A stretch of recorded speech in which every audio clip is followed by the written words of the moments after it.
Qual é o tamanho do agro brasileiro?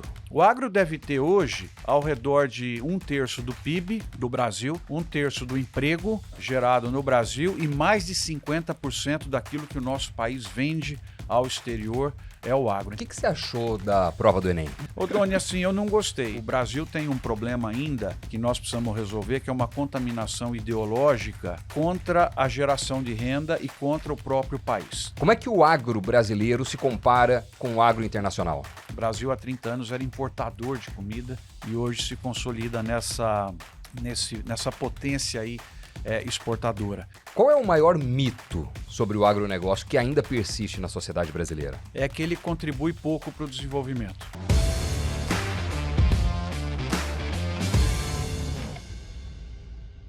Olá, bem-vindos ao Talk Invest News, o podcast do Invest News sobre negócios. Eu sou o Doni Denútil e olha só quem é o nosso convidado de hoje. Marcos Fava Neves, um dos nomes mais respeitados do agronegócio brasileiro. Professor da USP, FGV e da Universidade de Purdue, nos Estados Unidos. Fundador e sócio da consultoria Marquestrate e da Harvard Agribusiness School. Conhecido como Doutor Agro, o professor Fava Neves é uma referência internacional.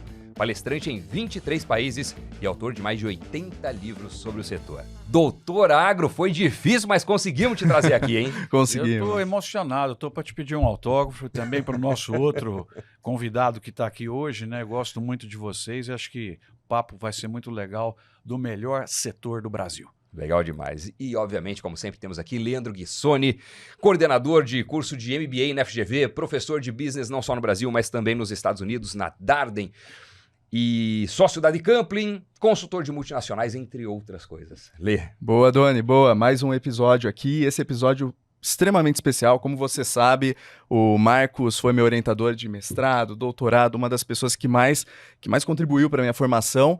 E já faz, acho que 11, 12 anos, Marcos, que eu defendi o doutorado. Então isso entrega um pouco a minha idade, mas a sua também, né?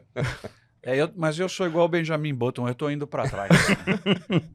Vamos lá. Olha, agro, um setor que tem muito assunto para a gente falar e não vamos fugir a nenhuma polêmica hoje. Fava, muita gente palpita, mas a maioria não tem a dimensão da importância do setor. Qual é o tamanho do agro brasileiro? Então, nós vamos começar, Doni, explicando para as pessoas a diferença entre agricultura e agro, porque muitas não sabem, para daí mostrar a dimensão que foi a tua pergunta. A agricultura é muito menor do que o agro, porque a agricultura é só o elo dentro da fazenda. Então é o produtor de manga, é o produtor de frango, é o produtor de mandioca, é o produtor de soja, de milho, enquanto que o agro, que foi conceituado em 1957, já está consolidado, ele envolve as empresas que vendem produtos para os produtores, então a semente, o fertilizante, o defensivo, a máquina agrícola, o medicamento veterinário, então toda essa indústria, a fazenda, que é a agricultura, e a indústria e a distribuição. Então, as fábricas de alimentos, os restaurantes, né, o varejo, até chegar ao consumidor final. E também todos os prestadores de serviços que fazem essa cadeia desde o consumidor final até o fornecedor da semente ou da muda da fruta funcionar. Então, são as transportadoras, as seguradoras, as certificadoras, as armazenadoras, as empresas de propaganda, nós também, quando fazemos projetos para o agro, estamos trabalhando no agro, os advogados, então toda essa cadeia que é o agro brasileiro. O agro deve ter hoje ao redor de 1/3 do PIB do Brasil, 1/3 do emprego gerado no Brasil e mais de 50% daquilo que o nosso país vende ao exterior é o agro. Então é o principal setor da economia brasileira e muita gente, como você falou, fala sem entender. Porque quando fala no agro, imagina que é a grande propriedade de soja e não sabe que o produtor de hortícolas de Mogi também faz parte do agro. Então não tem a ver a questão de tamanho, tem a ver com a integração nessa cadeia produtiva onde o Brasil consegue uma inserção mundial impressionante. Nós vamos falar aqui no seu programa sobre isso. E é bem interessante os pontos do Marcos e reveladores também, porque eu lembro quando, logo que eu conheci, ainda estava fazendo graduação na FEA USP, e falei, poxa, professor, eu faço estágio na Coca-Cola, você está no agro. Eu trabalho com varejo. Você está no agro, então todo mundo, de uma certa maneira, no agro. E a minha pergunta para você, Marcos, essa diferença do agronegócio e agricultura está super clara, mas você costuma falar que o agronegócio é uma atividade de alto risco, que demanda muito capital, muito investimento e muita resiliência também, né? Tudo variando, muitas variáveis que tem que dar certo. Você pode falar um pouco sobre esse risco no agronegócio? Eu acho que das atividades que a gente tem, Leandro, muito legal aí a tua pergunta, e eu agradeço aí pela emocionante apresentação, né? Quase que já preciso de um lenço aqui. Mas o agro, ele é uma fábrica a céu aberto. A diferença de uma fábrica de automóveis, né? De uma indústria da construção civil, que também, lógico, quando chove atrapalha um pouco, mas a agricultura, ela tem a parte mais sensível dela exposta. E aí a gente começa a entender por que o produtor rural, por exemplo, é obrigado a usar um produto químico para defender a planta do ataque de pragas, de doenças que vão tirar a produção que é nossa, é para os nossos estômagos, né? Caro, ele não gosta de usar isso, mas ele é obrigado a usar porque ela é atacada pelo clima. Então, nesse momento, você tem seca em andamento em alguns lugares, você tem produções inundadas em lugares do nosso próprio Brasil. Então, o fato de ser uma fábrica a céu aberto, as variáveis naturais, elas interferem muito mais do que em outros negócios. E isso é o ponto talvez mais delicado da agricultura que as pessoas não entendem.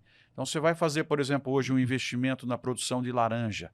Nós estamos falando em algo como 40, 50 mil reais de investimento por hectare, talvez até mais do que isso.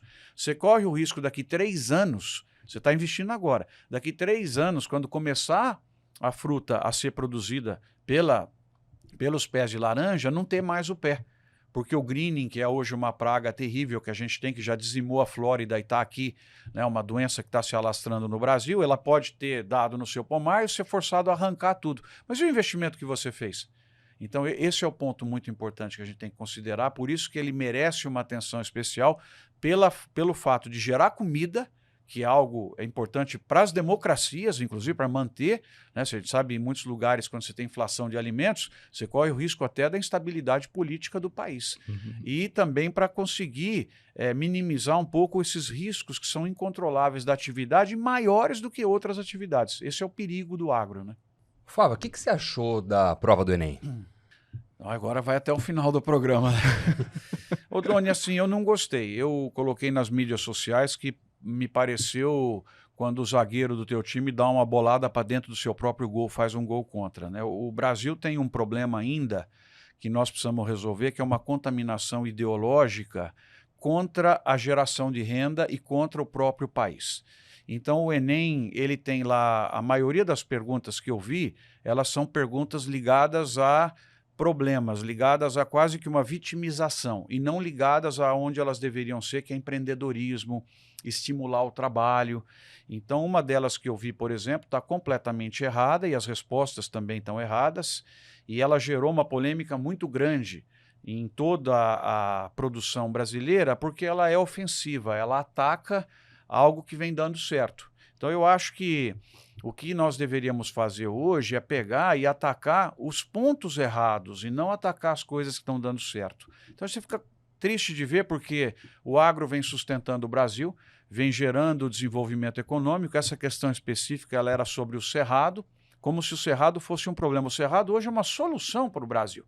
Eu disse na minha resposta que, com muito orgulho, eu vivi nos Estados Unidos o ano 2013 inteiro, sou professor lá em Purdue, vou todo ano lá, como você mesmo disse aí na introdução, e o Brasil em 2013 ele disputava com os americanos a produção de soja, o maior produtor.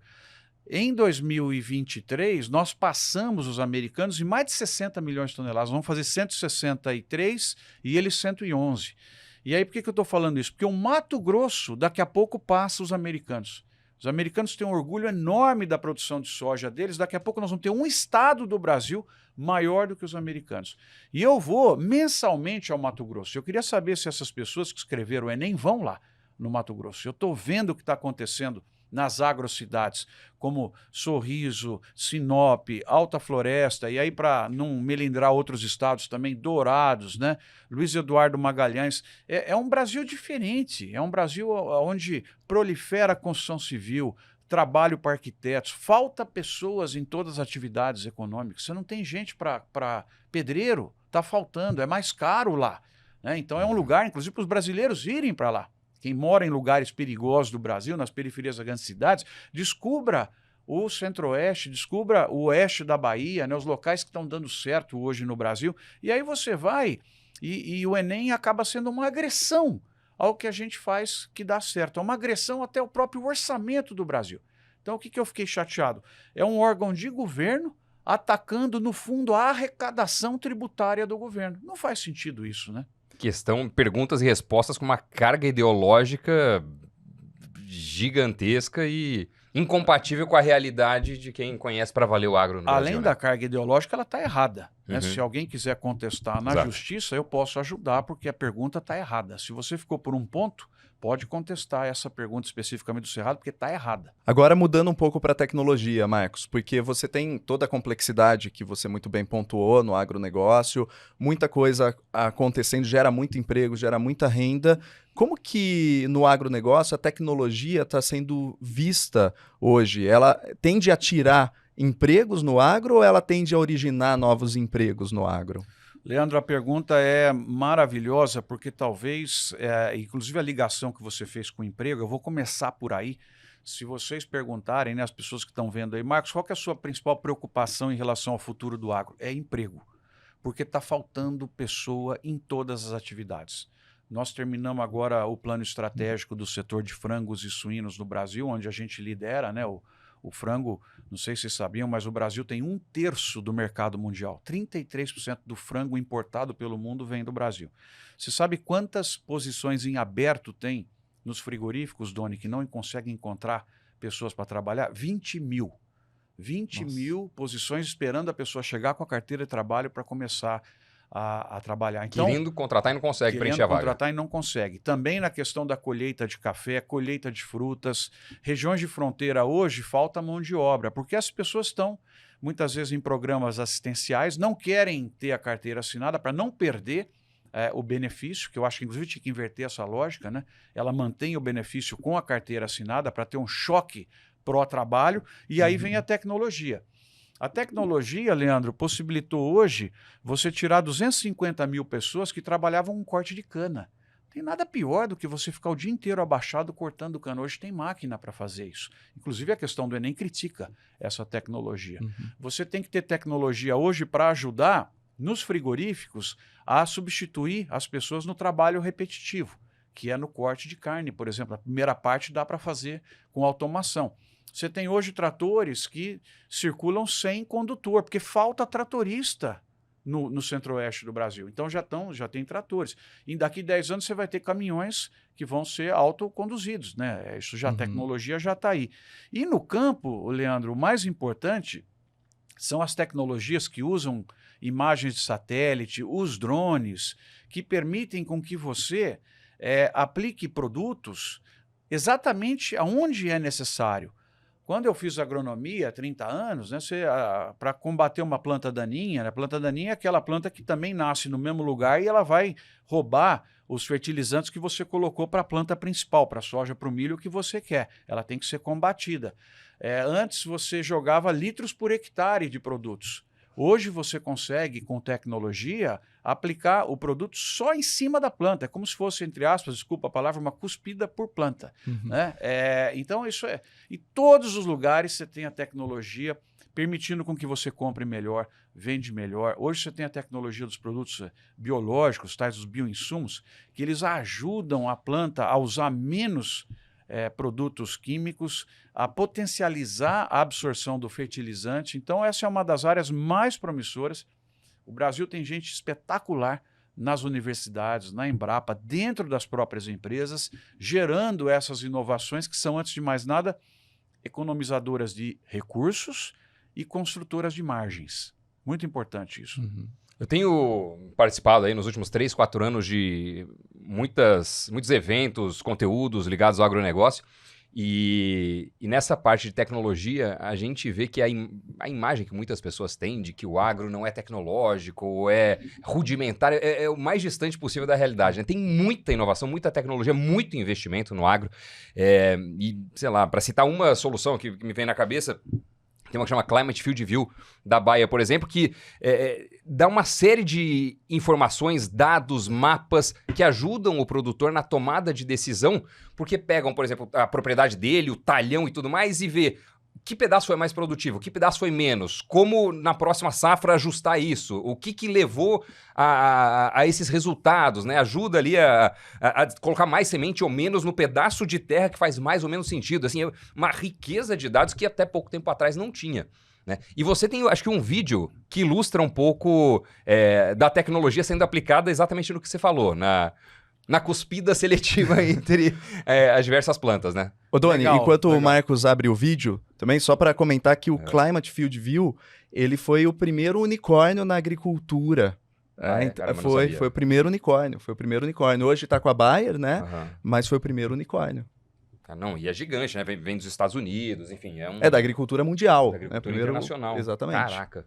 Vamos Olha. convidar aí as pessoas para verem o vídeo, Doni, e aí mostra bem a tecnologia, né? Olha lá que interessante. Então, uma planta daninha está ali no meio da lavoura principal, né? E ela vai competir com o fertilizante que você joga, que é a comida que a planta precisa para crescer.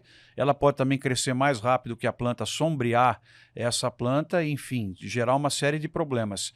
E a tecnologia hoje permite com que você identifique com câmeras aonde está o problema e aí dá o sinal para a máquina e ela aplica exatamente em cima do problema. Então, esse que é um ponto que você vai economizar o uso de produto químico. Dá mais margem para o produtor e você pode também gerar menos impacto ambiental. A inteligência artificial já está sendo aplicada no agronegócio? Extremamente aplicada. Você trouxe o caso lá do Field View. Outra coisa muito importante que essa base de dados que estão acontecendo na agricultura, Doni e Leandro, é que antes você fazia a gestão por hectare. O hectare é mais ou menos o tamanho do campo de futebol. A agricultura usa muito o termo hectare, usa também o termo alqueire, que é 2,5 vezes o tamanho de um hectare. E hoje a gestão é possível ser feita por metro quadrado, com essa questão toda do digital, da inteligência artificial. Então você vai usar e olhar cada metro quadrado seu quanto está produzindo. E com tecnologias como essa, você se compara com outros produtores e você identifica que práticas que você fez que tiraram competitividade sua em relação à média da sua região, em relação à média do Brasil. Então, a agricultura, com isso tudo que você e o Leandro comentaram, ela está cada vez mais cirúrgica. E aí você fica mais competitivo ainda. Agricultura de precisão, né? Completamente de precisão. E é interessante a gente observar que as principais tecnologias hoje, ligadas a essa parte de digital, o Brasil consegue liderar. A gente não lidera, logicamente, a modificação genética e outras coisas que são importantes, né, que está no componente das sementes. E é uma pena que isso daí não está muito conosco aqui, apesar dos esforços da Embrapa, dos nossos centros de produção de cana, mas a questão do digital, da mecanização, que o Brasil tem uma indústria muito pujante, competitiva no planeta, a gente tem liderado isso, as startups que aparecem para o agro. É muito interessante você ver que hoje a juventude que está no ITA, né, que está na Poli, está todo mundo de olho em gerar soluções para o agro, até pela dimensão dessa indústria que nós já comentamos aqui e tudo que ela tem para crescer nos próximos 20, 30 anos com o aumento da população do planeta. Então, realmente, a tecnologia vem para contribuir criando valor por hectare que pode ser distribuído para os elementos todos da cadeia produtiva e chegar ao consumidor final. Se não fosse a tecnologia, Doni, o que o Brasil fez, o Brasil produzia 1.000 quilos de grãos por hectare há 40 anos, hoje ele faz 4.000 quilos.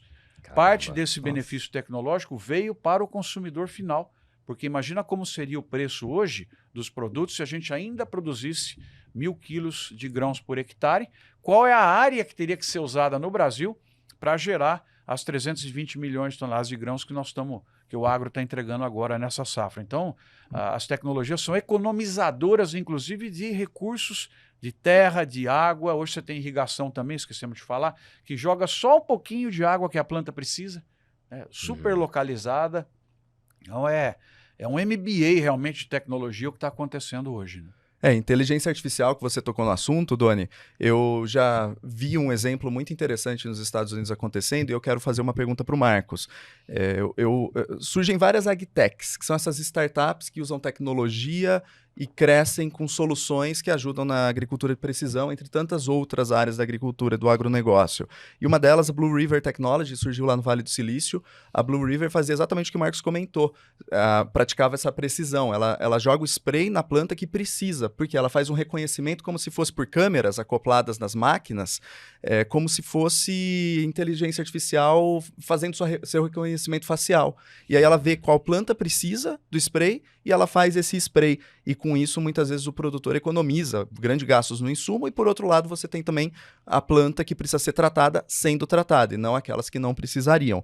Mas aí, a inteligência artificial, à medida que surge, também possibilita o surgimento dessas agtechs, como a Blue River, que foi comprada pela John Deere por mais de 300 milhões de dólares, começa a surgir muita fusão e aquisição no agronegócio. A Bayer, Syngenta, John Deere, Valmont em irrigação, todas elas comprando empresas, tentando liderar o uso da tecnologia no campo. Como que você vê, Marcos, as fusões e aquisições das grandes empresas com essas agtechs no agronegócio? Leandro, acaba sendo o caminho natural, né? Porque, só voltando um pouquinho à questão anterior, que na sua pergunta eu consegui lembrar, a gente não falou muito das tecnologias para a produção animal também. Então, hoje você tem aplicativos que você aponta o celular para o boi, ele dá o peso certinho do animal. Você tem câmeras que vão registrando quanto que ele está comendo e ganhando de peso por dia. E na área preventiva, nas granjas de suínos, de aves, você tem também todo o uso da inteligência artificial e câmeras para diagnosticar um animal que vai dar problema. Então, em vez de um animal que ficou doente, ele espalhar para um monte, você identifica quase que antes dele mostrar o sintoma da doença, você já vai lá e faz uma intervenção. Então, também, a gente esqueceu de falar, na área de produção animal, você tem um volume de tecnologias e de startups incríveis. E o caminho acaba sendo esse, porque quando a startup se mostra viável, muitas vezes ela não tem acesso a mercado, porque foi criada por empreendedores como nós, e aí o acesso ao mercado é outra conversa, né? Você ter força de vendas, fazer isso chegar nos produtores, ter acesso a cooperativas, a revendas, né? Que são elementos muito importantes de ligação com os produtores rurais. Então aí acaba que essas startups, essas empresas inovadoras são compradas pelas grandes empresas e colocam isso no portfólio. Não apenas no setor de insumos, que você comentou, mas também no setor de alimentos, que faz parte do agro. Então, hoje, praticamente todos os grandes frigoríficos do Brasil, que aliás é um setor, Doni, que o Brasil abate 25% dos bois do mundo são abatidos no Brasil. O Brasil está com praticamente 25% do mercado mundial de carne bovina. Das importações. 1 em cada 4 bifes, vamos dizer assim, importados vem do Brasil. E aí, por que o exemplo, Leandro? Essas empresas hoje têm o plant-based, que é o hambúrguer feito a partir de plantas e algas e outras coisas alternativas. Não, na verdade, não é hambúrguer, né? Ele está na linha dessas empresas. Então, a partir do momento que as startups deram certo, elas compraram e colocaram na linha. Tem hoje todo um debate também que vai ser curioso para quem está nos assistindo, que é a carne feita em laboratório. Aí não é o plant-based, é a tecnologia que permite com que você faça um bife, que é bife mesmo, esse é carne, mas multiplicado em laboratório. Então você pega as células... Você não abate o animal, você pega e replica as células e cria uma carne de verdade, mas produzida em laboratório. Elas são alimentadas, as células, elas se multiplicam, elas formam a carne e você imprime, inclusive, gordura. E esse bife sai com impressora. É lógico, um custo praticamente, um custo impossível. Hoje, mas né? O que vai acontecer? As empresas também vão trazer para a linha. Então você vai poder comprar um portfólio, por exemplo, do Minerva, da JBS, do Friboi, onde você vai achar a carne de processos naturais, você vai achar a carne, que não é carne, na verdade, o plant-based, e você vai achar essa feita em laboratório. A não ser que é outra coisa muito interessante do agro, além de ser uma fábrica a céu aberto, ele é muito susceptível a políticas governamentais, a regulamentações. Então, hoje já, o Paraguai e a Itália proibiram a questão da carne de laboratório. Lá não vai poder ser feito, não vai poder ser comercializado. Com que argumento? Com o argumento de que carne é carne feita por boi. Então, lógico que aí envolve o lobby também da indústria, envolve... Eu não sei também qual é a aceitação que o consumidor vai ter a um produto como esse. Nós estamos falando de algo que já está aí, muito pequenininho, pode crescer, mas você também pode imprimir camarão. É muito interessante. Imprimir camarão? Hoje. Imprimir camarão, você pode imprimir peixe. É muito Mas existe empresa startup hoje que já está testando isso? Já. Se puser, põe no Google aí, vocês acham, né? Então, interessante também outro ponto que é da indústria do agro, é como lida com comida.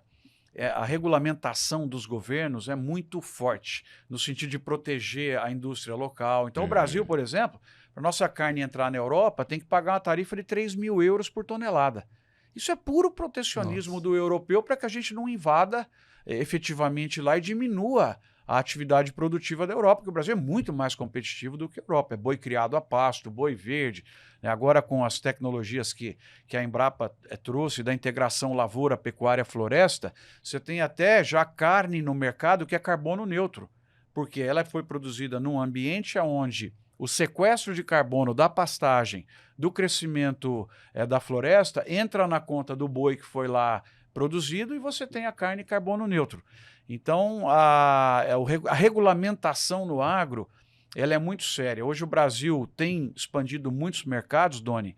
A pandemia nos ajudou muito, porque na pandemia o pessoal entrou em pânico que ia faltar comida e acabou abrindo o mercado e nós conquistamos mais de 100 mercados nesse período, né, que tiveram que abrir para o Brasil, porque senão ia faltar lá dentro. Né? E depois que abre e vê a qualidade, aí é morro acima. Né?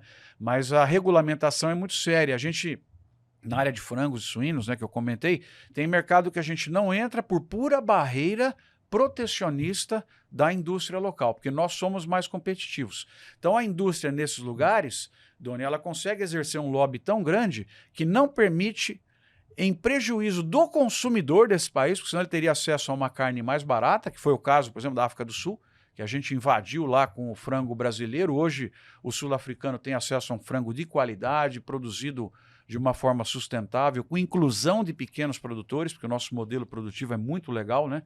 Com pequenos produtores, região de Santa Catarina, do Rio Grande do Sul, do próprio Paraná, e hoje eles têm acesso. Então, o agro também, além de ser fábrica a céu aberto, envolve essa questão da regulação dos mercados muito forte. Um pouco nessa linha também, do ponto de vista de competitividade, de método de produção, de resultado, como é que o agro brasileiro se compara com o agro internacional? É um fato que eu costumo dizer que eu tenho muita alegria e sorte, Doni, de ser engenheiro agrônomo no Brasil nos últimos 30 anos, porque eu vi isso. Né? O Brasil há 30 anos era importador de comida e hoje se consolida nessa potência aí, exportadora. Então eu vou até projetar aqui para vocês, Doni, aí eu preciso do meu óculos por causa daquilo que o Leandro falou no início, né, a questão da idade. Mas olhem que bacana, pessoal, esse quadro aí, como dá orgulho para nós na questão da competitividade, que foi a sua pergunta, Doni. Vamos focar lá do lado direito, para vocês que estão aí assistindo. Olha quantos setores o Brasil lidera hoje no planeta.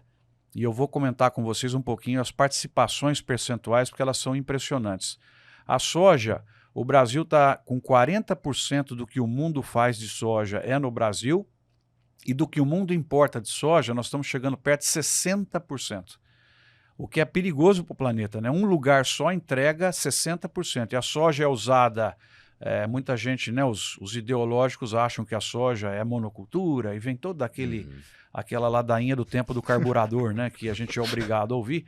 Mas a soja está na mandioquinha frita que você come com uma cervejinha, né? A soja, o frango que você come todo dia, ele é soja andando. Então, é só para mostrar um pouquinho dos usos, né? Ela está sendo cada vez mais usada para a produção de diesel renovável. Aliás, essa é uma grande notícia para o Brasil, porque os americanos estão usando para fazer isso lá. Então, 60%.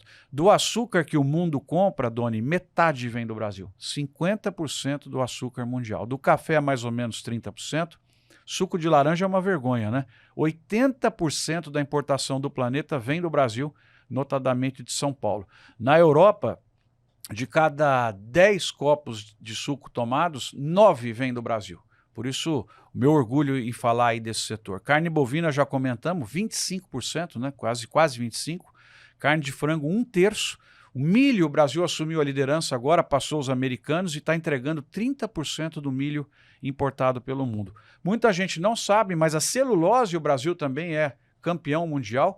Mato Grosso do Sul está bombando de investimentos agora.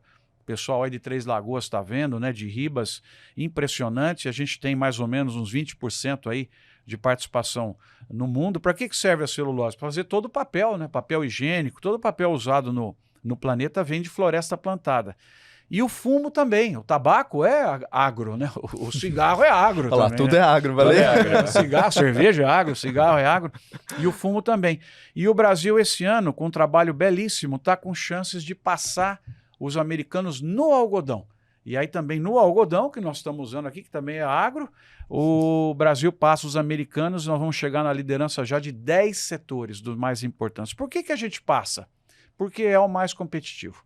É a produção de carne bovina mais competitiva, é o algodão mais sustentável e mais competitivo, fruto do quê? Dos empresários, da pesquisa, das inovações tecnológicas que nós comentamos aqui. Então, realmente, quando você olha a importância econômica, nós não trouxemos esse número, Doni, mas o Brasil, ele partiu de ser importador de comida, que foi o tema aí da sua pergunta, o que foi a competitividade nesses anos, e hoje nós estamos vendendo ao planeta 160 bilhões de dólares por ano.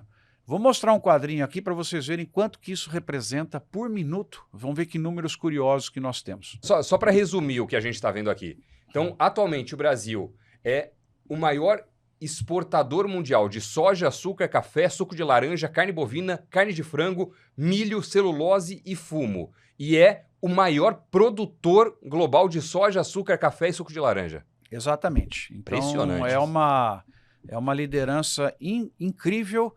E essas exportações mundiais trazem o resultado que eu quero mostrar para vocês aqui na próxima tela, para que vocês entendam a importância de não atacar o agro, porque senão eu ataco a geração de caixa. E a gente sabe uma frase que eu costumo falar, que é importante vocês guardarem aqui, que é o seguinte, ó, sem produção e venda não tem geração de renda e não tem distribuição de merenda. Então eu não posso ficar esperando por merenda se eu não produzir e vender. Então esse é um ponto muito importante.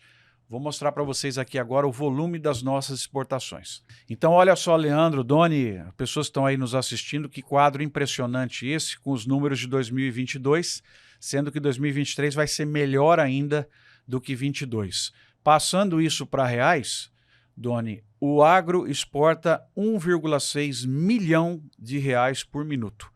Por minuto. Isso é dinheiro do japonês, do chinês, do europeu, do americano, do africano, que entra aqui no Brasil por minuto, sendo distribuído para transportadoras, para agentes portuários, para quem produziu, para quem faz muda, né, para quem presta serviço, para nós, inclusive. E essa é uma receita realmente incrível. A soja é quase 500 mil reais por minuto que ela exporta. Então, você que está nos assistindo aí, faz a conta quanto vai durar aqui o programa, fica no programa até o fim, para você poder fazer essa conta, e veja quanto a gente exportou. De carne, é quase 260 mil reais por minuto, e a gente chega então a esse número impressionante de 1,6 milhão por minuto. Doni, em 2020 a gente vendia, Leandro, 100 bilhões de dólares de agro, de comida para o mundo. 2022, 160 bilhões de dólares, 23, 170 bilhões de dólares. Então, é quase que 1 trilhão de reais por ano que entra para o Brasil. Se você somar os últimos 20 anos, o Brasil trouxe mais de 2 trilhões de dólares.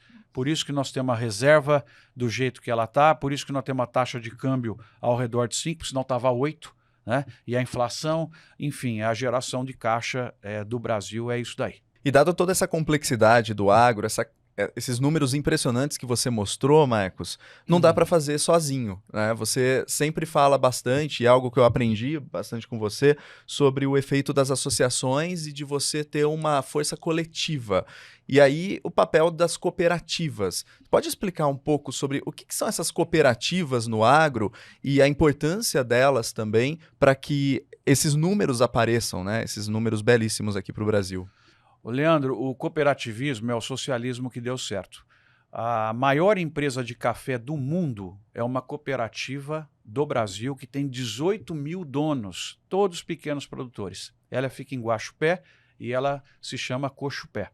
Para você ter uma ideia, praticamente 1/4 do café usado pela Starbucks e pela Nespresso, Doni, vem dessa cooperativa. E ela tem 18 mil donos que se aglutinaram no modelo para comprar em conjunto, para construir agregação de valor, industrialização, comercialização de café em conjunto e depois, ao final do ano, o resultado que essa organização dá, ela distribui, que a gente chama de sobra, né? A cooperativa não é para dar lucro, ela deixa sobra, você distribui proporcionalmente ao que cada cooperado usou da cooperativa. Então, se eu usar mais, eu ganho mais e permite essa liderança incrível que o Brasil tem. Outro exemplo aqui para vocês, porque muitas pessoas falam, o agro não paga imposto, né? Talvez aqui quem está nos ouvindo do mercado financeiro em São Paulo nunca ouviu falar da cooperativa Alfa. Não sei se vocês já ouviram falar da Alfa também. A Alfa fica em Chapecó. Chapecó é outro modelo de Brasil que dá certo. A Alfa tem 25 mil donos. A Coamo tem outros 25 mil. A Cocamar é um setor extremamente pujante. Esses 25 mil donos, Leandro, geraram uma organização que esse ano vai faturar 10 bilhões de reais. Nossa. Produzindo frango, produzindo comida, né, suínos, tudo isso daí. A Alfa emprega 4 mil pessoas, que são dependentes não os produtores, aí nós estamos falando de 25 mil, são 4 mil pessoas.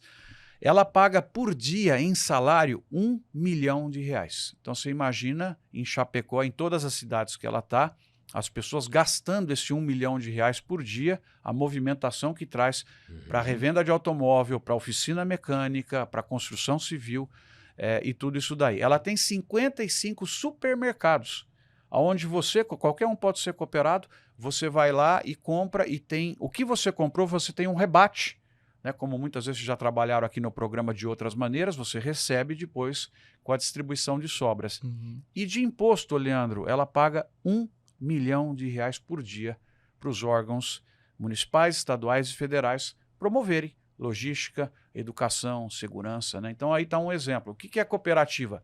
Ela é uma organização coletiva que é montada para comprar e para vender em conjunto e o resultado que ela dá, você depois distribui proporcionalmente.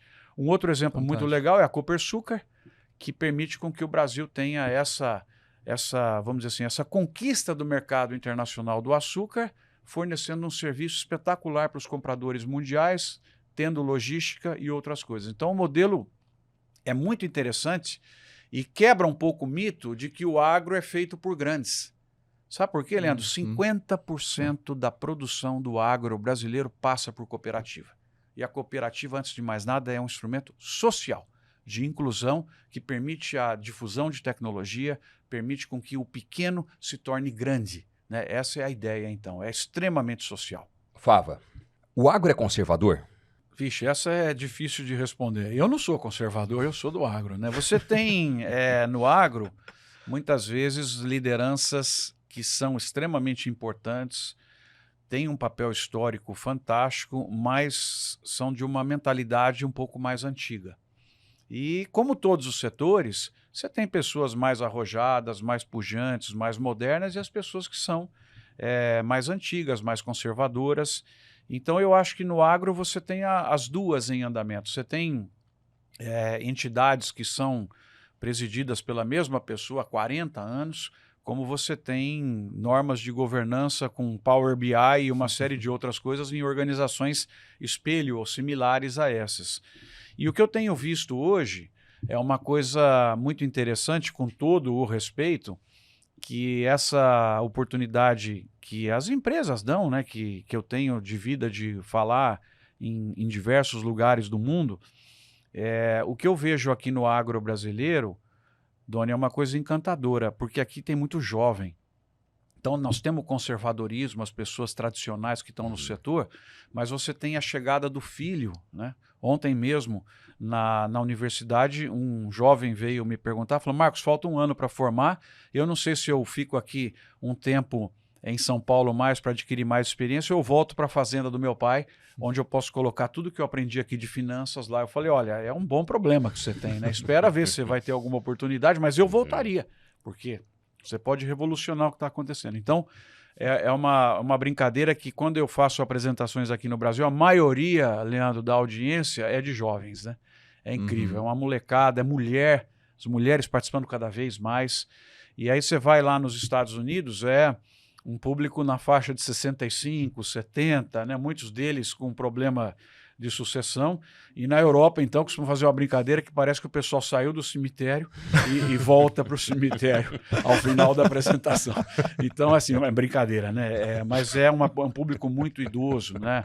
Então, o conservadorismo está arraigado. Eu percebo que aqui no Brasil também é uma chance.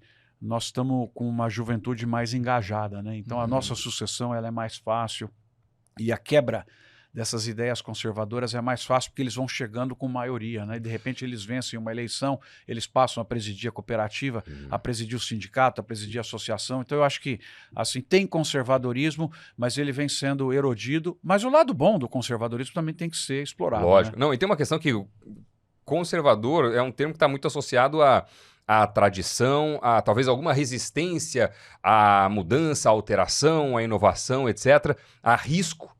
Agora, o agro é uma atividade eminentemente empreendedora, né? Então, o produtor rural, que muitas vezes é chamado de conservador, é um cara que assume um risco muito maior do que aquele que o chama de conservador, na verdade. Né? É um empreendedor que, cara, bota grana, investe, corre um enorme perigo da sua plantação não resultar naquilo que ele investiu. É uma produção a céu aberto. Então, depende de clima, depende de praga, depende de uma série de fatores.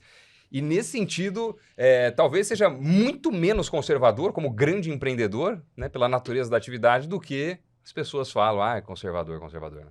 Até toma muito risco, né, Doni? Então, por exemplo, você listou diversos aspectos aí de conservadorismo. O conservadorismo, por exemplo, na adoção de tecnologia é ruim.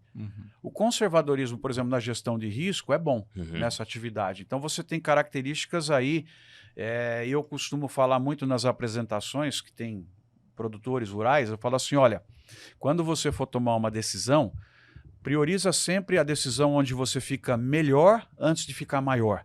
Então você primeiro tem que construir margem, construir rentabilidade para depois construir tamanho como consequência.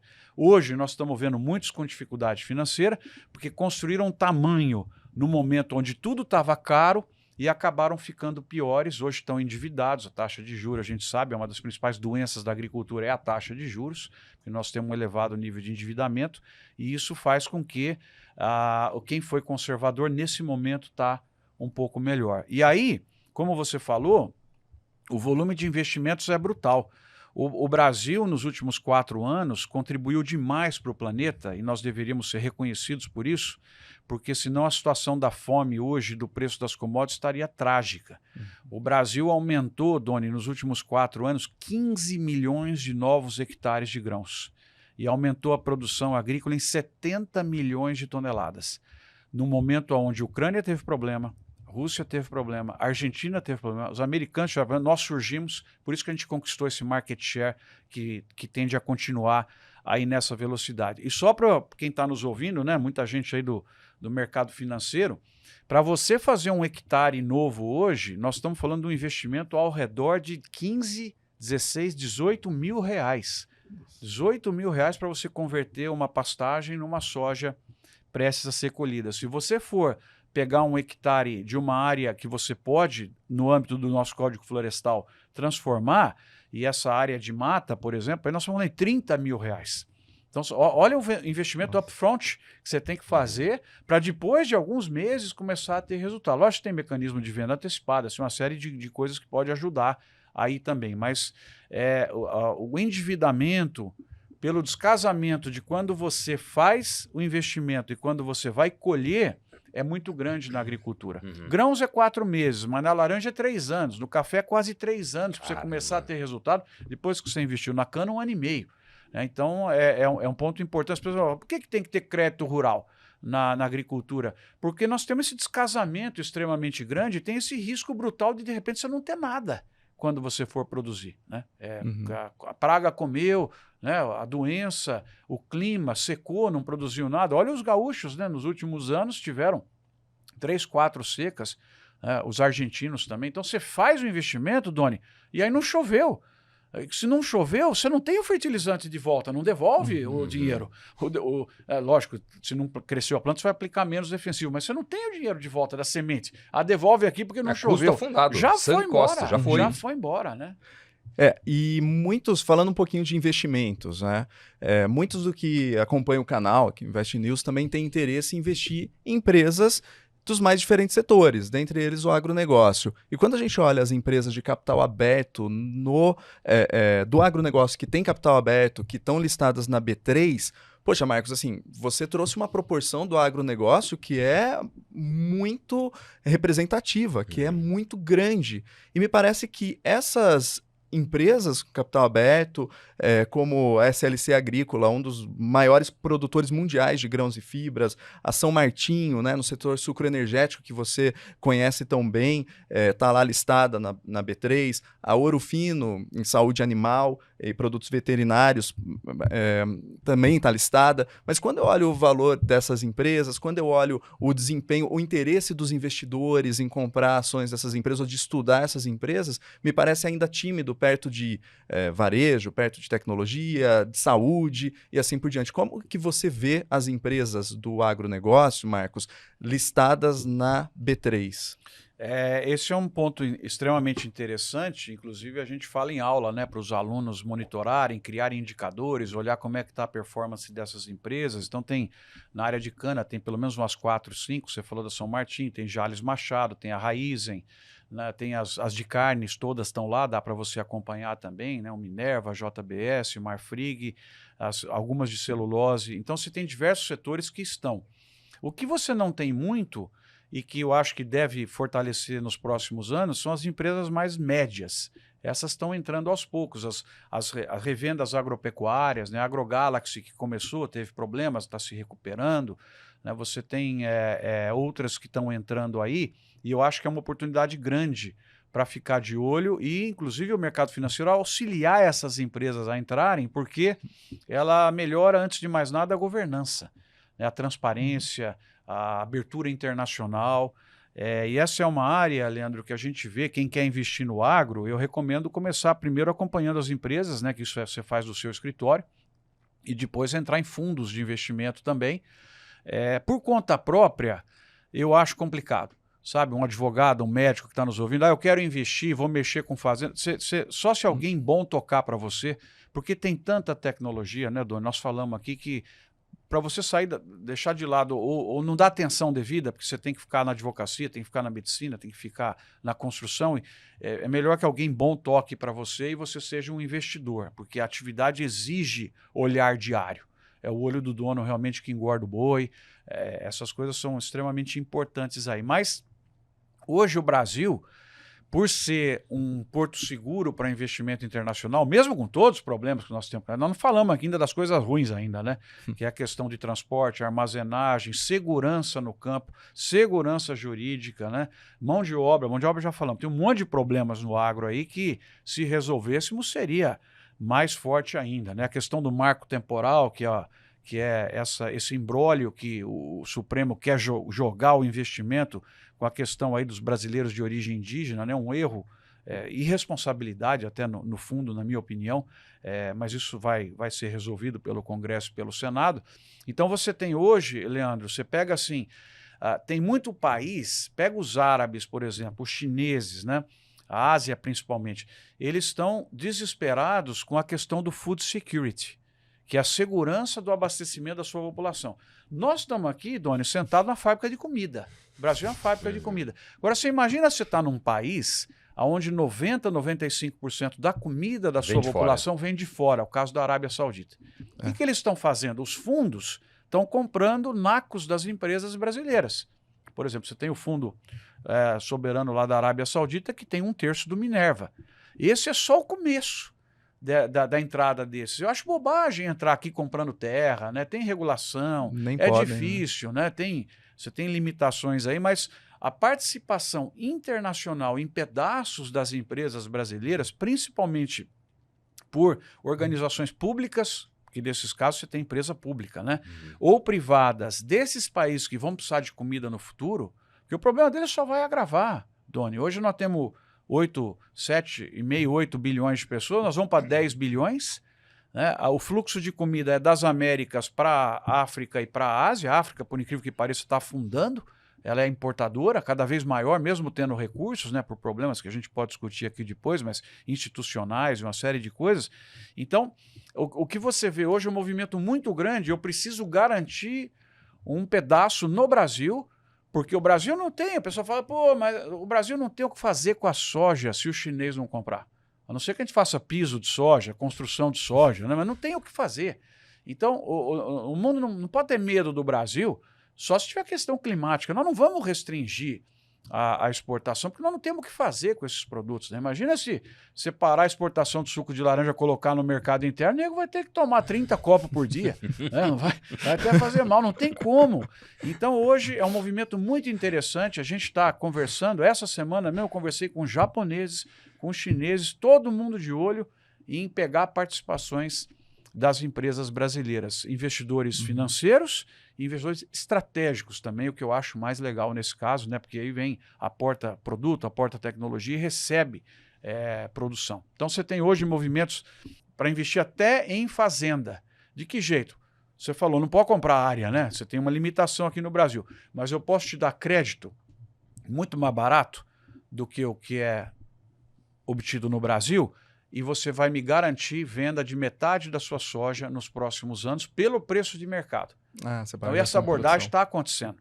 E ela é muito interessante, né? Porque o problema que a gente tem é o crédito, né? Que é escasso, porque a agricultura aumentou, o governo não consegue, as instituições públicas e privadas também têm dificuldade de acompanhar o crescimento da agricultura, então o dinheiro internacional, uma taxa muito mais barata, é muito bem-vindo. E ele está chegando também dessa maneira. Eu financio você, Leandro, produtor, e você vai garantir via contrato que metade da tua soja é minha a preço de mercado. E onde é que você vai ganhar? Na taxa de juros menor ao capital que você precisa para investir, né? Fantástico, fantástico. Interessante. Qual é o maior mito sobre o agronegócio que ainda persiste na sociedade brasileira? Na sociedade brasileira, Doni, eu que moro, né, em Ribeirão Preto e venho para São Paulo toda a minha vida, eu percebi em pessoas como você e médicos, em advogados, uma mudança muito grande de imagem, né? Se você mesmo dizer o que você pensava 20 anos atrás do agro e hoje, eu acho que você hoje tem uma compreensão muito maior da importância, da dimensão que esse setor representa. Então, assim, eu digo que na sociedade brasileira, até saiu recentemente pesquisas, você tem uma aceitação legal de pelo menos 2/3 aí da população. O agro, ele tem grandes oportunidades de se comunicar melhor. Eu acho que não é que comunica mal, tem grandes oportunidades de melhorar, porque ele tem a matemática a favor dele. Né? Por exemplo, quantas pessoas aqui sabiam que uma cooperativa paga R$1 milhão por dia de impostos? Né? E normalmente as pessoas, o agro não paga imposto. Né? Desses 6, 7, 8 mil reais que o produtor investe no hectare de soja, que já tinha soja, ou nos 15, 18 mil, quando ele converteu o pasto, quanto não vai ser imposto isso? Que a semente que ele vai comprar, que pagou imposto, que é defensivo, que a mão de obra, aquele diesel que ele vai usar. Então, esse ponto é um ponto muito importante. Então, o que eu acho, Doni? Os números estão a favor do agro, mas eles são pouco usados na comunicação do setor. Então, você precisa fortalecer o número social, né? O número, por exemplo, a pecuária no Brasil paga R$100 bilhões por ano de imposto. Se você perguntar para uma pessoa, falar, não, o pecuarismo paga imposto. 100 bilhões a cadeia produtiva só da pecuária bovina. Então, eu acho que falta um pouco você traduzir a matemática, os números que são favoráveis, de um jeito que as pessoas simples possam entender. Mas, no geral, a imagem está crescendo. A imagem internacional nossa, ela é um pouco mais complicada pela questão ambiental, que ainda pega e dá muita manchete lá fora. É uma coisa que a gente tem que resolver e que esse governo deveria focar para a solução desse problema. Mas se por um lado a sociedade brasileira passou a aceitar mais o agro, a conhecer mais, e ainda existe a oportunidade de melhorar e avançar na divulgação dos números, dos resultados, o agro ainda apanha muito no Brasil. O agro apanha muito de jornalista, de ONG, de, enfim, artista. E aí eu volto na pergunta, qual é o maior mito hoje sobre o agronegócio? Qual é a maior mentira que falam sobre o agro do Brasil? São diversas, viu? Aí vai ficar difícil eu escolher uma, mas eu acho que se for a resposta nacional, é que ele contribui pouco para o desenvolvimento, o que é uma mentira grosseira, acho que quem está aqui conosco até essa hora já entendeu. Internacional é a questão ambiental.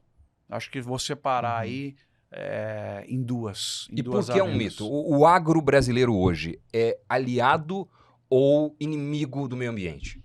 Como todos os setores, Doni, eu vou começar contando um caso para as pessoas entenderem. Aqui em São Paulo, você tem gente que falsifica combustível e coloca no posto? Tem. Agora, eu posso chegar para você e falar assim, não abasteça em São Paulo porque é tudo combustível errado. Isso é o que fazem na questão ambiental. Você tem no agro, como na medicina, como na ortodontia, você tem maus profissionais.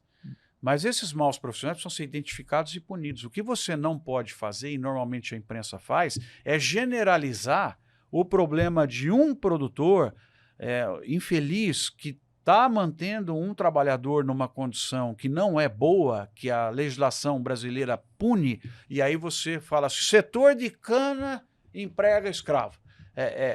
É uma tentativa de criar manchetes escandalosas que a gente entende bem, porque uma manchete leva a pessoa para dentro da matéria, e aí você faz o dano na imagem da manchete e naquilo não é a realidade aí do setor. Então, eu acho que na questão ambiental, nós temos, para voltar à tua pergunta, indicadores muito bons no Brasil. E nós temos pessoas que fazem coisas erradas. O que você não pode é generalizar o setor pelas pessoas que fazem coisas erradas. No geral, para tentar ser bastante didático, o Brasil é o país que tem provavelmente a maior área preservada entre os países produtores de comida. Nós temos 2/3 do país completamente preservados. O Brasil tem 850 milhões de hectares e usa para agricultura, pecuária, para todas as atividades, 250. E a gente pode continuar crescendo para atender essa demanda mundial cada vez maior sem usar novos hectares. É só aumentar a segunda safra e a terceira safra, que é uma vantagem que o Brasil tem em relação aos concorrentes.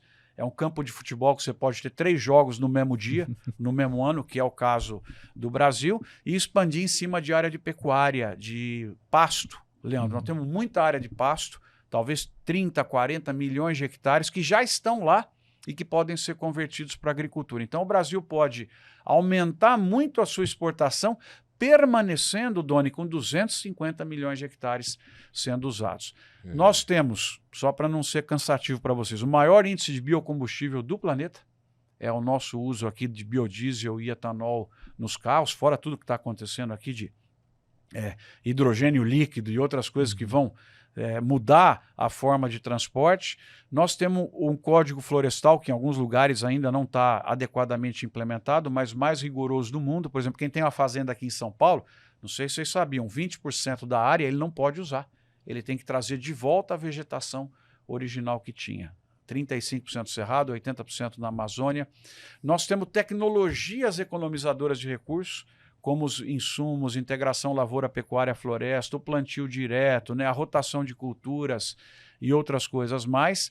E o Brasil também tem uma das menores emissões de carbono per capita no planeta, quando você considera o que nós emitimos como país dividido por 200 milhões de habitantes. Onde que está, Doni, o nosso problema? Nosso problema lógico, tem diversos. Você tem lixo urbano, você tem ambientais, tem uma série de... Você tem gente que aplicou o defensivo agrícola de forma errada, né? O funcionário que não usou o equipamento de proteção, uma série de coisas pequenas. Mas o destaque, você fala assim, Marcos, a bala de prata, onde que você quer acertar na questão da nossa questão ambiental, né? Dentro do ESG, o E lá, do Environment, o desmatamento ilegal. Esse é o principal problema. Se eu tiver uma bala de prata, é aí que eu usaria, onde você tem, como o próprio nome diz, uma atividade criminosa, que tentam imputar ao agro, mas o agro chega depois, ele vai usar aquela área que foi devastada para extração de madeira por quadrilhas, né? E outros, ele vai chegar depois, né? E esse desmatamento ele é feito porque são áreas, Leandro, que não tem titulação, por incrível que possa parecer. O Brasil não resolveu ainda, são áreas que não têm dono. Então, se não tem dono e você roubou, não tem punição. Porque se tem dono e você desmatou, o satélite pega, você tem uma punição gravíssima hoje, né? Isso nas áreas onde você tem titulação de propriedade, isso é monitorado. Você tem, inclusive, empresas que não compram mais de produtos de áreas que foram desmatadas. Então, se eu pudesse dar um recado para esse governo, é o seguinte, vamos focar em resolver este problema. A nossa obsessão é, vamos resolver o desmatamento ilegal, desmantelar essas quadrilhas, punir essas pessoas, titular essas terras e tirar essa pecha que o mundo associa ao agronegócio brasileiro, que é injusto. É injusto. O problema do desmatamento ilegal, ele é localizado e você tem estados como, por exemplo, São Paulo, que a cobertura vegetal todo ano aumenta. O problema do desmatamento não está em São Paulo. São Paulo estava com 19%, foi para 20%, 21%, 22% de área de cobertura. Está aumentando a cada ano. Então, em São Paulo está havendo um matamento legal, né? Que brincando aqui com vocês. Então, você tem que resolver esse problema e também viabilizar mecanismos para que os produtores que podem desmatar no âmbito do Código Florestal, vamos dizer, Dona, você tem uma fazenda aqui em São Paulo que se ocupa 50% da área, outros 50% está preservado. Você pode ocupar 80%, você tem que preservar 20%. Então, você vai chegar para o mercado mundial e falar assim, olha, eu vou preservar os meus 30%, mas eu quero que vocês paguem por isso. Eu vou receber créditos para permanecer com a minha área, porque legalmente eu posso fazer isso daí. Então, assim, na área ambiental, eu diria que nós precisamos resolver o problema do desmatamento ilegal. O governo foca nisso, diminui isso, resolve, que automaticamente a nossa imagem no planeta se reverte como a comida mais verde sendo oferecida. Né? Fantástico, fantástico, Marcos, sua visão. E eu posso fazer um parênteses dessa parte ambiental e fazer algo um pouquinho mais pessoal? Conheço o Marcos, então eu quero fazer o seguinte, Marcos, quero falar com você sobre um pouquinho da sua trajetória, o que você está vendo nas diferenças durante as gerações, o que cada geração está atacando no agro e tentando fazer de melhor e o que ela poderia fazer, quais são as grandes oportunidades. Então, para quem não sabe, o pai do Marcos é o Evaristo Marzabal Neves, é um grande nome da Exalc, assim, professor que formou, acho que a geração número 1 de liderança no Brasil. Acho que mais de 12 mil agrônomos já mais passaram. De 12 mil agrônomos passaram. Então, é uma grande responsabilidade ser filho de quem você é, né, Marcos? E, por outro lado, você, assim, uma carreira formando... Quantos mestres doutores já formou? Uns 40, né? Os 40 mestres doutores. Alguns brilhantes, né?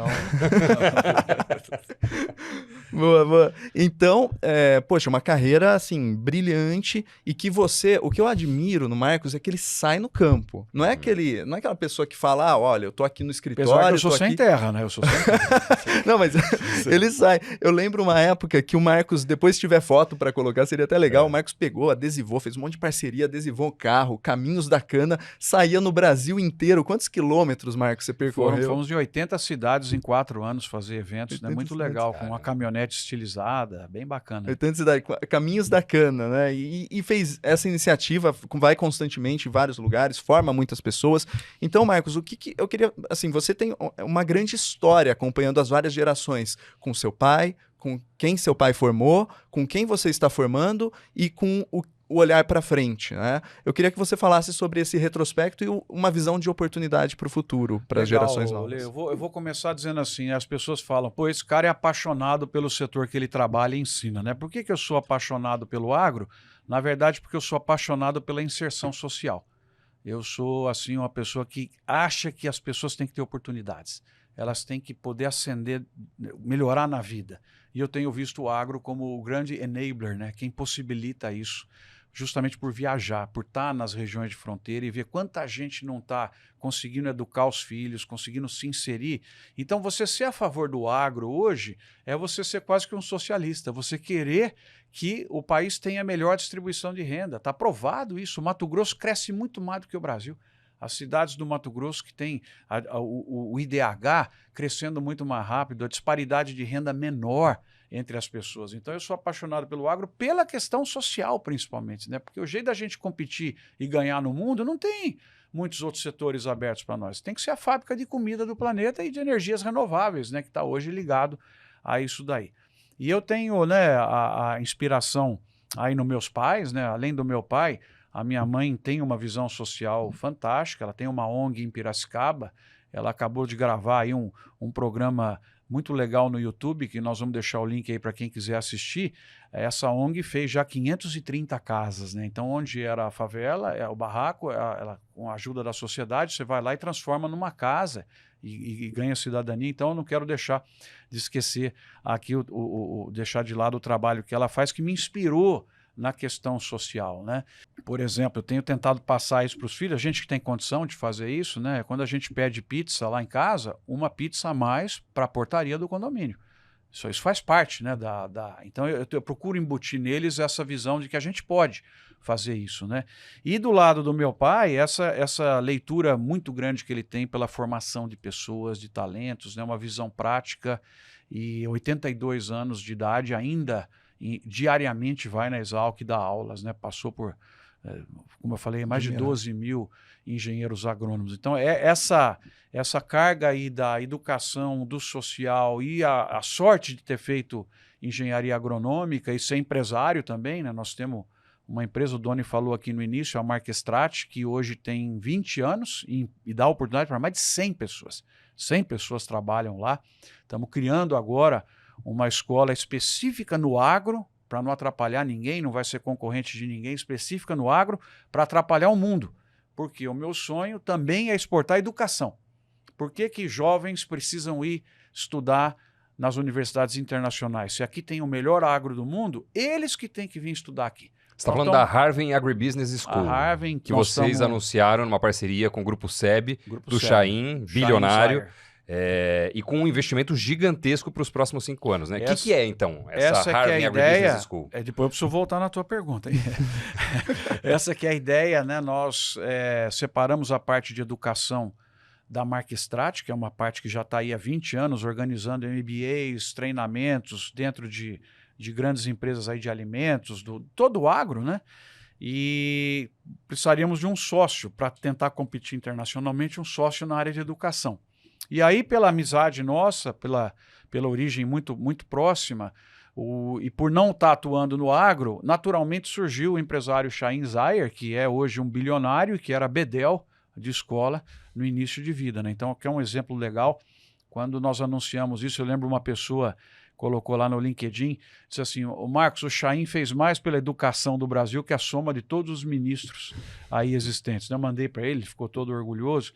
E aí tem sido, então, muito interessante, porque eles têm o domínio do processo de educação e nós somos conteudistas, né, Leandro? Nós fazemos casos de empresas, né? Escrevemos um monte de coisa. E aí a ideia foi criar essa escola para ela ser internacional, extremamente de nicho.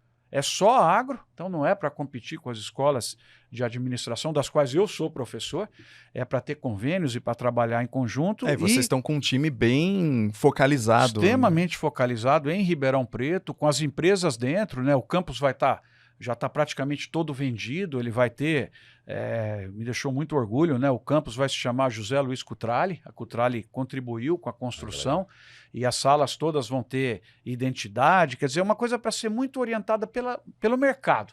Porque quem manda é a demanda. Nós vamos formar esses jovens para a demanda que o agro tem, com mentalidade empreendedora, sem essa coisa de vitimismo, porque o empreendimento é que leva à inclusão social e não à proteção, né? Aquela questão de você estar sempre dando e a pessoa não conseguir caminhar com as próprias pernas. Então, o meu sonho, Doni, para fechar esse aspecto, é que o Brasil, daqui 5 anos, tenha no portfólio das exportações do agro mensalidades escolares. Se Deus quiser, os chineses, os indianos, os sul-africanos, americanos estudando aqui e pagando, e a gente conseguir exportar educação também. Esse é o sonho da criação da Harvem. E esse projeto prevê um investimento de quanto? Esse investimento é meu sócio que fala, né? Ele...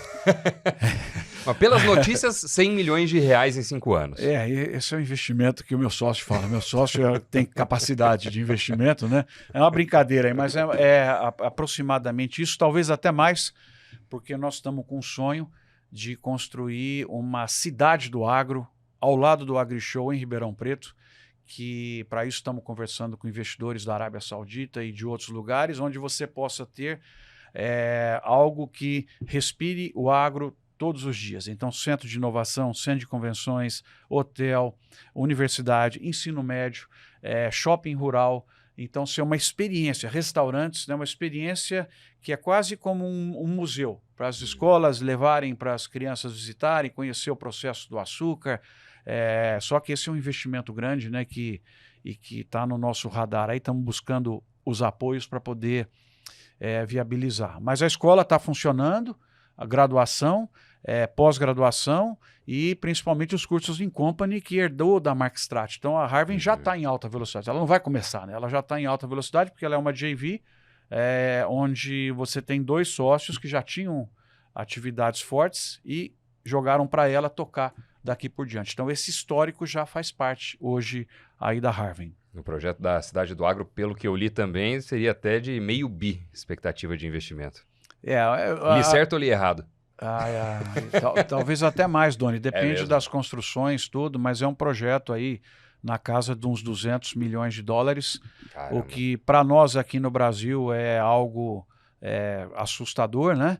Mas se você transformar isso, né, na realidade internacional, nas empresas todas que precisam investir em educação, então nós vamos procurar essas empresas, sabe? O dinheiro ESG, porque para ser uma plataforma educacional para o planeta, né? Uma plataforma que vai discutir a food security, vai discutir carbono, novas formas de fazer produtos para tentar resolver o problema da fome do planeta. É o propósito, né? As pessoas falam, pô, cara arrogante, né? Não é de forma nenhuma. Quem me conhece sabe que não tem isso no comportamento, né? A ideia é criar oportunidades para as pessoas, né? E ajudar a resolver graves problemas que o planeta tem, porque não tem nada mais triste do que você ver alguém que não tem acesso ao alimento, né? E eu te interrompi quando você estava na resposta do Leandro. Agora eu esqueci. Fazendo aquela digressão familiar, contando um pouco do seu pai, da sua mãe. Exatamente, da sua visão, dessas gerações que você tem acompanhado. Pode aumentar o programa para 2 horas? O que faltou? A visão do futuro? A visão do futuro e também para você dar esse retrospecto do que você viveu na sua casa, do que você viveu acompanhando quem seu pai estava formando, que inclusive já teve ex-ministro da Agricultura, inclusive, sim, que ele formou. Muitos, né? Enfim, que quem nos acompanha pudesse ver com a sua lente, né? Quais... Legal. Leandro, então assim, o que eu aprendi com essas pessoas, aprendi com vocês, né? Eu sou uma pessoa que adoro aprender com outros, né? Então aqui eu estou falando para burro, mas se as pessoas que estão nos ouvindo convidar para uma roda de chopp, vai ver que eu vou ficar quieto. Eu gosto de fazer pergunta e ficar aprendendo muito com as pessoas, né? Então, talvez por a gente fazer muita palestra, dar muita aula, quando você tem a chance de deixa eu conhecer essa figura que Deus colocou aí na minha frente de alguma maneira, né, para que a gente possa aprender. Então, assim, o que eu resumo um pouco do que é a minha trajetória hoje? Eu sou uma pessoa extremamente pragmática, extremamente aplicada, que gosta de resolver problemas de forma rápida com os recursos que estão ali disponíveis, né? Você convive e conhece. Então, buscar soluções que não estavam na mesa para resolver alguma coisa. Então, assim, quando eu estou ensinando, eu vivo dentro de empresa, né? Eu sou do conselho de empresas. O conselho, o que é? Né, Doni? Vocês participam também. É alguém jogar lá, uma família, jogar para você um monte de problemas e você ter um dia ali para ficar trabalhando com eles e tentar até a próxima reunião, trazer soluções, né? E eu acho que nós temos que ser isso, nós temos que ser prático, usar pouco recurso para trazer grandes soluções, né? E com isso tentar contribuir para o pensamento gerencial, para o pensamento de construção de valor, porque ele leva, ao final, à inclusão de pessoas, né?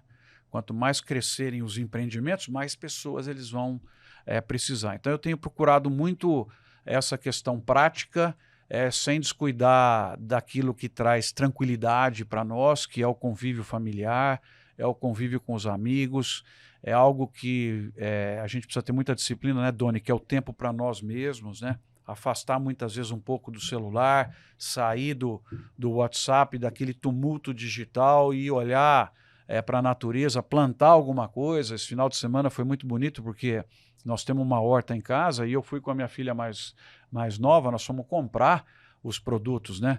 Desde cheiro verde, alecrim e tal, e fizemos o plantio lá. Hoje, qualquer um, mesmo pessoal aqui em São Paulo, tem espacinho aí na varanda que dá para fazer, num espaço no quarto que pega sol, dá para fazer, né? Aliás, essa é uma das tendências, está crescendo muito, né? Então, acho que assim, a proximidade com a natureza, eu adoro lutar com as minhas Goldens, agora deram mais uma, né? Eu sei que você também faz isso. É uma delícia, né? Lutar com as cachorras, brincar. Então, eu acho que é isso, Lê. Produtividade, equilíbrio e uma visão de criação de oportunidades para as pessoas. As pessoas jamais esquecem alguém que criou uma oportunidade para elas. Jamais. Então, eu acho que esse tem que ser aí o nosso legado, né? Bacana demais. Vamos encerrar de um jeito diferente hoje. Enquanto a gente fala, pode deixar a gente ali em versão reduzida na tela. Pedir para a edição colocar um vídeo que o Fava compartilhou com a gente aqui, que mostra um pouco da mudança geracional e da presença da tecnologia, da inovação, dos maquinários, mudando a realidade do agro brasileiro, né? A gente vê um produtor ali num equipamento que possivelmente ele já conduziu durante muitos e muitos anos e ao redor dele... Pois tudo que tem agora de máquina nova, de inovação, de tecnologia. Vocês estão vendo aí, né, que bacana, essa é uma família do Mato Grosso do Sul que reflete o que é o agro, né? Nós estamos usando, inclusive, sem a permissão deles, mas não vão brigar com a gente, né? É tão bonito esse vídeo, rodou todos os grupos aí de WhatsApp, mas é muito bonito você olhar, é o avô conduzindo uma colheitadeira de 1980, uma Clayson, e aí ao lado mostra o maquinário de hoje. E esse vídeo eu tenho terminado as apresentações, não fiz, vocês vão estragar a surpresa que eu faço no final das palestras, né? Pô, sacanagem.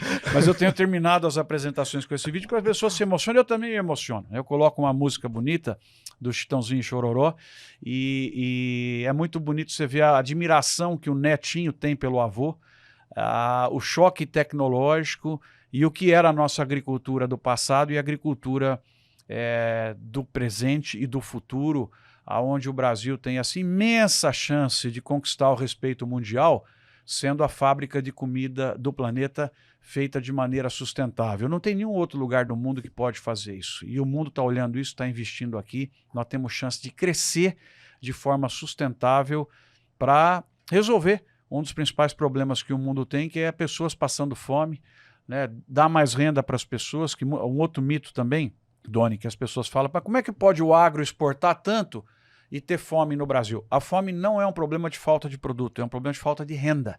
Então o que nós precisamos dar para as pessoas é renda para que elas possam sair de casa e comprar o arroz que está ali na venda da esquina.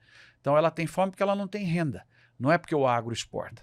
Então, essa ideia toda é o agro que, na verdade, traz a renda para incluir as pessoas para diminuir a fome. É isso, então, que é a nossa missão. E não tem como, né, muitos aí de vocês estão vendo pela primeira vez sobre o setor, quanto mais você conhecer do setor, mais você vai se apaixonar por ele. E esse cara aqui é uma testemunha. Verdade. Verdade mesmo. Quem quer te encontrar, Doutor Agro.